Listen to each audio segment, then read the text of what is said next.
stuck in this cycle where he cannot get out of his own way. I mean, these are very serious things that are going on. So part of it, he wants to blame Cuomo. He wants to blame Cuomo's staff. He wants to blame his own staff. But none of this gets to the heart of the issue. I mean, for example, Mark, today, my paper, The Post, has another big contract awarded to somebody who gave money to one of his funds. The Daily News has a whole different story on a whole different company that gave money to him and then got approvals.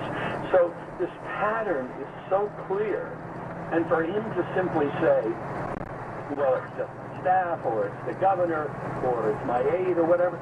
I mean, he has got to, I think, publicly begin to confront the heart of these charges. He cannot simply say, well, we did everything illegally. It doesn't look that way to the public right now. And day by day, these stories keep coming out. I mean, it's really extraordinary. And I think what we're going to see before it's all over is this is how he did business from day one. This was his MO during his 2013 campaign. You pay me, I'll give you something in exchange.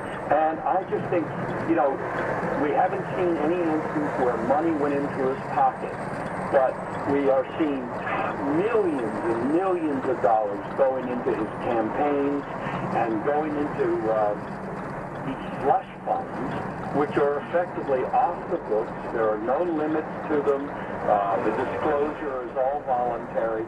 I mean, he has created a monster here, and I just think he can't explain it because it's probably illegal to the core, and I just think he cannot face the public on this. Yeah, if he had just created a re-election fund and got into the money there, everybody could just say, I really thought he was doing a great job. I wanted to contribute to his re-election.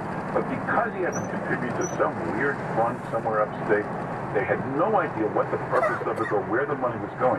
There's no way the donor can claim, well, I believed in the cause because he didn't know what it was. And de Blasio, there's no way on earth he could explain how he got the donation out of a total stranger without even telling him the purpose of the money. Well, except that all these people have business before the city. Now, you know why that is? I think he was smart. I think he looked at who was going to have business before the city, and I think that's how he picked who he approached. Exactly. I don't think it's the other way around. I don't think people come to him because they have business before the city.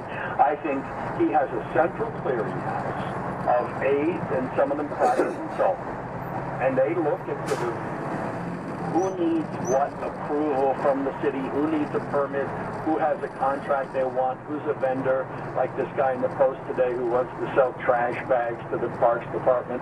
Everybody who needs an approval from City Hall is then in a vulnerable position. I mean, that's what it is. I mean, this is a shakedown approach to government. You want government to function? Pay us. Give us something extra. And I think, so it's almost like they're at risk. They're at-risk businesses.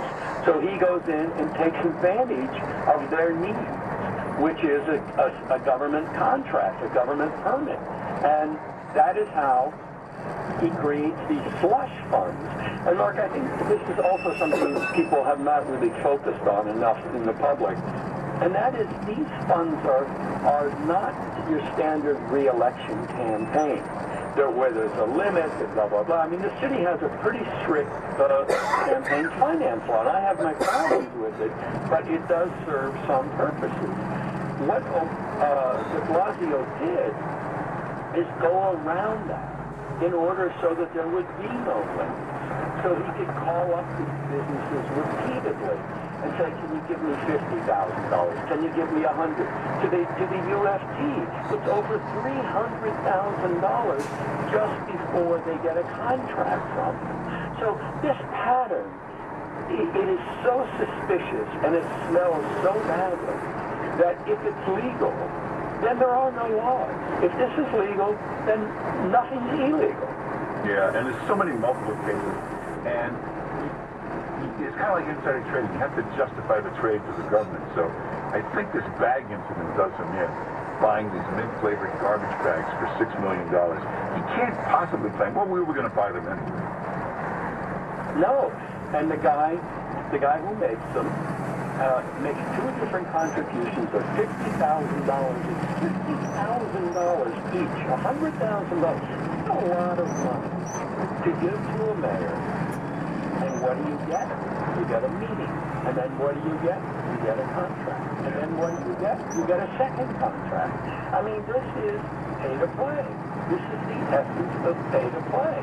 Now, of course, they're going to argue that it's legal. But let's see, when that businessman is under oath, what was the meeting about? And I think that's going to be the vulnerable street here. These are business people, by and large, that he's dealing with. They're not corrupt in essence. They have a business they're trying to operate. If the mayor sets the rules that you have to pay him to get your business approved, then they're going to tell the feds that under oath. They're not going to lie to de Blasio. They're going to, just as Glenwood did in the Skelos and Silver cases in Albany, they're going to get a non-prosecution agreement where they promise to tell the truth, the whole truth, and if they don't, they'll be arrested and charged with perjury. So they have no incentive to lie to the government when they're put under oath.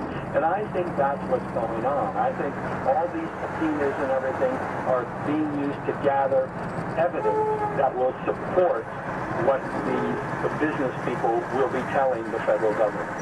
Unbelievable. Now, Michael Goodwin, Governor Cuomo, he's got his own problems right now. What do you think happens there?